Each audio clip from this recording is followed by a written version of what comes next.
ಇಡೀ ದೇಶ ನಮ್ಮ ಯುವಕರ ಮೇಲೆ ನಿಂತಿದೆ. ಪ್ರತಿಯೊಬ್ಬರು ಕೂಡ ತನ್ನ ಮಕ್ಕಳು ಒಳ್ಳೆ ಬದುಕನ್ನ ಕಟ್ಕೊಳ್ಬೇಕು ಅಂತ ಹೇಳಿ ಎಲ್ಲರಿಗೂ ಕೂಡ ಒಂದು ಆಸೆ. ಇಡೀ ಇವತ್ತು ಭಾರತದಲ್ಲಿ ಎಲ್ಲರೂ ಕೂಡ ನ್ಯಾಯಬದ್ಧವಾದಂಥ ಬದುಕನ್ನ ಕಟ್ಟಿಕೊಳ್ಳಲಿಕ್ಕೆ ಬಹಳ ಕಷ್ಟ ಆಗ್ತಾ ಇರೋದನ್ನ ನಾವೆಲ್ಲ ನೋಡ್ತಾ ಇದ್ದೇವೆ. 25 ಲಕ್ಷಕ್ಕೂ ಹೆಚ್ಚು ಜನ ವಿದ್ಯಾರ್ಥಿಗಳು ಪರೀಕ್ಷೆಯನ್ನ ಬರೆದಿ ಕಷ್ಟಪಟ್ಟು ಓದಿ ತಂದೆ ತಾಯಿಗಳ ಸಹಕಾರ, ಶಿಕ್ಷಕರ ಸಹಕಾರ, ಮಕ್ಕಳ ಆಸಕ್ತಿ ಎಲ್ಲರೂ ಕೂಡ ಒಂದು ಬದುಕಿನಿಂದ ನಮ್ಮ ಜೀವನ ಎಲ್ಲರಿಗೂ ಉದ್ಯೋಗ ಸಿಗ್ತದೆ ಅಂತಲ್ಲ, ಉದ್ಯೋಗವನ್ನ ಸೃಷ್ಟಿ ಮಾಡುವಂತ ಶಕ್ತಿ ಆ ಹೊಸ ಯುವಕರಲ್ಲಿ ನಾವೆಲ್ಲ ನೋಡ್ತಾ ಇದ್ದೇವೆ. ಸೊ ಇದು ದೇಶದ ಒಂದು ಆಸ್ತಿ. ಇವತ್ತು ಒಂದು ದೊಡ್ಡ ಮಾರಕವಾದಂತ ಸನ್ನಿವೇಶ, ಪೇಪರ್ ಲೀಕ್ ಮಾಡಿ ಈಚೆ ಬಂದು ಒಂದು ಪ್ರತಿಭಟನೆಗಳು ನಡೀತಾ ಇದೆ. ಯಾರಿಗೆ ಮನಸ್ಸಿಗೆ ನೋವು ಇರ್ತದೆ ಅವರು ಪ್ರತಿಭಟನೆ ಮಾಡ್ತಾರೆ. ಆದರೆ ಪ್ರತಿಭಟನೆಕಾರರನ್ನ ನಾವು ಯಾವ ದೃಷ್ಟಿಯಲ್ಲಿ ನೋಡ್ತಾ ಇದ್ದೀವಿ, ಇದು ಬಹಳ ಮುಖ್ಯವಾದಂಥ ವಿಚಾರ. ಕಾಂಗ್ರೆಸ್ ಪಕ್ಷ ಮತ್ತು ವಿವಿಧ ಪಕ್ಷಗಳು ಆ ವಿದ್ಯಾರ್ಥಿಗಳ ಪ್ರತಿಭಟನೆಗೆ, ಅವರ ವಿದ್ಯಾರ್ಥಿಗಳ ಭಾವನೆಗೆ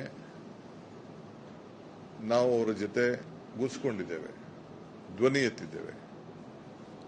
ನೀಟ್ ಪರೀಕ್ಷೆ ಮುಂದೂಡಬೇಕು ಅಂತ ಹೇಳಿದ್ದೇವೆ, ತಪ್ಪಿತಸ್ಥರಿಗೆ ಶಿಕ್ಷೆ ಆಗಬೇಕು ಅಂತ ಹೇಳಿದ್ದೇವೆ, ಮಂತ್ರಿಗಳು ರಾಜೀನಾಮೆ ಕೊಡಬೇಕು ಅಂತ ಕೇಳಿದ್ದೇವೆ. ಕೊನೆಗೆ ಸಂಸತ್ನಲ್ಲಿ ಚರ್ಚೆ ಮಾಡೋಣ ಅಂತ ನಾವು ಹೇಳಿದ್ದೇವೆ. ಅದು ಯಾವುದಕ್ಕೂ ಕೂಡ ಅವರು ಅವಕಾಶ ಕೊಡಲಿಲ್ಲ. ಯಾರು ಇಡೀ ದೇಶದ ಯುವಕರು, ವಿದ್ಯಾರ್ಥಿಗಳು ನಿನ್ನೆ ಬಂದು ಪ್ರತಿಭಟನೆಯನ್ನ ಮಾಡಿದ್ದಾರೆ. ಯಾರು ಅವ್ರಿಗೆ ಗಾಡಿ ಮಾಡಿಕೊಡ್ಲಿಲ್ಲ, ಯಾರು ಅವ್ರಿಗೆ ಸಂಘಟನೆಗೆ ಒಂದು ಕರೆ ಮೇಲೆಗೆ ಅವರೆಲ್ಲ ಬಂದಿದ್ದಾರೆ. ಅವರೆಲ್ಲ ಮೌನದಿಂದ ಅವರ ಮೆರವಣಿಗೆಯನ್ನು ವ್ಯಕ್ತಪಡಿಸ್ತಾ ಇದ್ರು. ನಮ್ಮ ಮನೆ ಮಕ್ಕಳು, ನಿಮ್ಮ ಪೊಲೀಸ್ ಮಕ್ಕಳು, ನಿಮ್ಮ ರಾಜಕಾರಣಿಗಳ ಮಕ್ಕಳು, ಈ ದೇಶದ ಒಂದು ಆಸ್ತಿ, ಮುಂದಿನ ಭವಿಷ್ಯ. ಅವರಿಗೆ ನೀವು ಒಡಿಸ್ತಾ ಇರೋ ರೀತಿ ನೋಡಿದ್ರೆ ನಿಮ್ಮ ಮಕ್ಕಳ ಮೇಲೆ ಬಿದ್ದಂತ ಏಟಲ್ವಾದು. ನೀವು ತಂದೆ ತಾಯಿಯಿಂದಿರಾಗಿ ನೀವು ಅದನ್ನು ಒಪ್ಲಿಕ್ಕೆ ಸಾಧ್ಯನಾ? ಏನ್ ತಪ್ಪು ಮಾಡಿದ್ರು ಅವರು? ಇದು ಒಂದು ದೊಡ್ಡ ಎಲ್ಲರ ಮನಸ್ಸಲ್ಲೂ ಕೂಡ ಕಾಡ್ತಾ ಇದೆ. ಭಾರತೀಯ ರಾಷ್ಟ್ರೀಯ ಕಾಂಗ್ರೆಸ್ ಪಕ್ಷ, ಮಲ್ಲಿಕಾರ್ಜುನ್ ಖರ್ಗೆ ಅವರು ಮತ್ತು ರಾಹುಲ್ ಗಾಂಧಿ ಅವರ ನೇತೃತ್ವದಲ್ಲಿ ಧ್ವನಿ ಎತ್ತಿದೆ. ನಮ್ಮ ಡ್ಯೂಟಿ. ಈ ದೇಶದಲ್ಲಿ ಕಾಂಗ್ರೆಸ್ ಪಕ್ಷದ ಇತಿಹಾಸನೇ ಈ ದೇಶದ ಇತಿಹಾಸ. ಯಾವಾಗಲೂ ಕೂಡ ಇಂಥ ಆಂದೋಲನಗಳಲ್ಲಿ ಇವತ್ತು ನಾವು ಜನರ ಧ್ವನಿಯಾಗಿ ಇವತ್ತು ನಾವು ನಿಂತ್ಕೊಂಡು ಕೆಲಸ ಮಾಡ್ತಾ ಇದ್ದೇವೆ. ಇವತ್ತು ನಾನು ಪ್ರಮಾಣ ವಚನ ನಾಳೆ ಕೊಡಬೇಕು ಅನ್ನೋದನ್ನ ತೀರ್ಮಾನ ಮಾಡಿಕೊಂಡು ಬಂದವ. ನಾನು ಸಿದ್ದರಾಮಯ್ಯನವರು, ಹರಿಪ್ರಸಾದ್ ನಾವೆಲ್ಲ ಬಂದು ನಮಗೆ ಇವತ್ತು 12 ಗಂಟೆಗೆ ಮೀಟಿಂಗ್ ಫಿಕ್ಸ್ ಆಗಿತ್ತು. ಸೊ ಕಾರಣಾಂತರದಿಂದ ಆ ಸಭೆ ನಡೀಲಿಲ್ಲ. ನಾಳೆ ಆಗಬೇಕಾಗಿತ್ತು. ನಾನು ಗವರ್ನರ್ಗೂ ಕೂಡ ಮುನ್ಸೂಚನೆಯಲ್ಲಿ ನಾನು ತಿಳಿಸಿದ್ದೆ. ನಾನು ಈಗ ಮುಂದಕ್ಕೆ ಹೋಗ್ಬೋದು, ಯಾಕೆಂದ್ರೆ ಇನ್ನ ನಮ್ಮ ನಾಯಕರುಗಳೆಲ್ಲ ಬಂಧನಕ್ಕೆ ಒಳಗಾಗಿದ್ದಾರೆ. ನಾವು ಪ್ರಧಾನಮಂತ್ರಿಗಳ ಮನೆ ಮುಂದೆ ಇಷ್ಟೊತ್ತು ಪ್ರತಿಭಟನೆ ನಡೀತಾ ಇತ್ತು.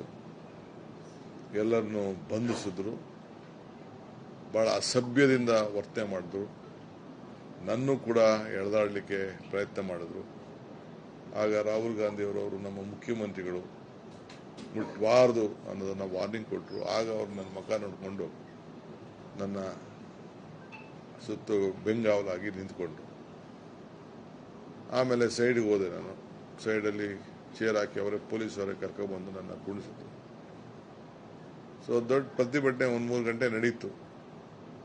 ಹೋರಾಟ, ಪ್ರಜಾಪ್ರಭುತ್ವ ವ್ಯವಸ್ಥೆಯಲ್ಲಿ ಹೋರಾಟ. ನಾವು ಹೋರಾಟ ಮಾಡಲಿಲ್ಲ ಅಂದರೆ ನಮ್ಮ ವಿಚಾರಗಳು ತಲುಪಲಿಲ್ಲ. ನಾವು ಹೋರಾಟಕ್ಕೆ ನಾವು ಶಕ್ತಿ ತುಂಬಬೇಕಾಗ್ತದೆ. ಅಲ್ಲಿ ಕೇಂದ್ರ ಮಂತ್ರಿ ಕೂಡ ಬಂದಿದ್ರು.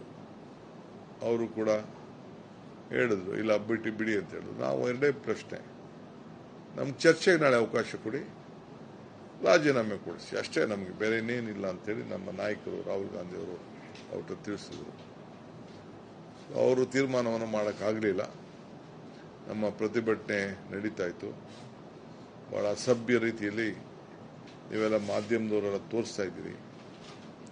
ರಾಹುಲ್ ಗಾಂಧಿ ಅವ್ರನ್ನ ಯಾವ ರೀತಿ ಒಬ್ಬ ವಿರೋಧ ಪಕ್ಷದ ನಾಯಕರಿಗೆ, ಇದು ವಿರೋಧ ಪಕ್ಷ ಅಂತ ಅಂದ್ರೆ 240ಕ್ಕೂ ಹೆಚ್ಚು ಸಂಸತ್ತಿರಂತ ಸದಸ್ಯರಂತ ವಿರೋಧ ಪಕ್ಷ, ಅದರ ನಾಯಕರು, ಅವ್ರಿಗೆ ಯಾವ ರೀತಿ, ಮತ್ತು ಬೇರೆ ಬೇರೆ ನಮ್ಮೆಲ್ಲ MPsನೆಲ್ಲ ಫಸ್ಟು ಕಾರ್ನರ್ ಮಾಡಿ ಎಲ್ಲರನ್ನೂ ಕೂಡ ತೆಗೆದುಬಿಟ್ರು. ಯಾರು ಒಳಗಡೆ ಬರಕ್ಕೆ ಬಿಡಲಿಲ್ಲ. 5-6 ಕಡೆ ಎಲ್ಲ ರೋಡ್ನ ಬ್ಲಾಕ್ ಮಾಡಿಬಿಟ್ರು. ನಾವು ಯಾವಾಗ ಫಸ್ಟು ಖರ್ಗೆ ಮನೆಯಿಂದ, ಸಾಹೇಬ್ರು ಮನೆಯಿಂದ ಹೋದೋ ಅವ್ರು ಮಾತ್ರ ಅಲ್ಲಿ ಹೋಗ್ಲಿಕ್ಕೆ ಆಯಿತು. ಬೇರೆ ಯಾರು ಕೂಡ ಅಲ್ಲಿ ಬರ್ಲಿಕ್ಕೆ ಕೂಡ ಬಿಡಲಿಲ್ಲ. ರೌಂಡ್ ಅಪ್ ಮಾಡಿದ್ರು. ಇರಲಿ, ಅವ್ರೇನಾದ್ರು ಮಾಡ್ಕೊಳ್ಳಿ. ಆದರೆ ನಮ್ಮ ಪ್ರತಿಭಟನೆ ಮಾಡ್ತಿದ್ದಂಗೆ ಬಹಳ ಅಸಭ್ಯವಾಗಿ ನಡ್ಕೊಂಡು, ವಿಶೇಷವಾಗಿ ನಮ್ಮ ಹೆಣ್ಮಕ್ಳ ಸಂಸತ್ ಸದಸ್ಯರನ್ನ ಅವರು ಎಳೆದಾಡಿ ಬಲಾತ್ಕಾರದಿಂದ ಅವ್ರ ಮೇಲೆಲ್ಲ ಕೈ ಹಾಕಿ, ತಿರ್ಗಾ ಹೆಣ್ಮಕ್ಳು ಪೊಲೀಸ್ನ ಕರ್ಕೊಂಡು ಬಂದು ಒತ್ಕೊಂಡೋಗಿ ಬಸ್ಗೆ ಹಾಕಿ ಅರೆಸ್ಟ್ ಮಾಡಿ ಇವೆಲ್ಲ ಕೂಡ ನಡೆಸಿ, ಕೊನೆಗೆ ನಮ್ಮ ರಾಹುಲ್ ಗಾಂಧಿ ಅವ್ರನ್ನ ಮತ್ತು ಪ್ರಿಯಾಂಕಾ ಗಾಂಧಿ ಅವ್ರನ್ನ ಕೂಡ ಅರೆಸ್ಟ್ ಮಾಡಿ, ಇದು ಇವತ್ತು ಬಹಳ ಖಂಡನೀಯವಾದಂಥ ಒಂದು ವಿಚಾರ. ಸೊ ಇವತ್ತು ನೀವೆಲ್ಲ ಹೋರಾಟದ ಸ್ವರೂಪ ನೋಡಿದ್ದೀರಿ. ರಾಹುಲ್ ಗಾಂಧಿ ಮಕ್ಕಳಿಗೋಸ್ಕರ ಯಾವ ರೀತಿ ಮುಂದಾಳತ್ವವನ್ನು ವಹಿಸಿಕೊಂಡಿದ್ದಾರೆ, ವಿದ್ಯಾರ್ಥಿಗಳಿಗೋಸ್ಕರ ಯಾವ ರೀತಿ ಮುಂದಾಳತ್ವ ವಹಿಸಿಕೊಂಡಿದ್ದಾರೆ, ಯುವಕರಿಗೋಸ್ಕರ ಯಾವ ರೀತಿ ಮುಂದಾಳತ್ವ ವಹಿಸಿಕೊಂಡಿದ್ದಾರೆ. ಸ್ವಂತ ಪ್ರಿಯಾಂಕಾ ಗಾಂಧಿಯವರೇ ಅವರ ಭಾವನೆ, ಅವರ ಕೂಗು, ಅವರ ಹೋರಾಟ ನೀವೆಲ್ಲ ಗಮನಿಸಿದ್ದೀರಿ. ಇದೇ ಈ ದೇಶದಲ್ಲಿ ಗಾಂಧಿ ಕುಟುಂಬದ ಒಂದು ದೊಡ್ಡ ಆಸ್ತಿ, ಒಂದು ಹೋರಾಟದ ಸ್ವರೂಪ. ಸೊ ಇವತ್ತು ಏನು ನಮ್ಮ ಎಲ್ಲ ಸಂಸತ್ ಸದಸ್ಯರನ್ನ, ರಾಹುಲ್ ಗಾಂಧಿ ಅವ್ರನ್ನ, ಪ್ರಿಯಾಂಕಾ ಗಾಂಧಿ ಅವ್ರನ್ನ ನಡೆಸಿದ ರೀತಿ ಇದೆಯಲ್ಲ, ಇದು ಕರ್ನಾಟಕ ರಾಜ್ಯದಲ್ಲ, ಇಡೀ ದೇಶ ಇದನ್ನು ಖಂಡಿಸ್ತದೆ. ಇದು ಸರಿ ಇಲ್ಲ.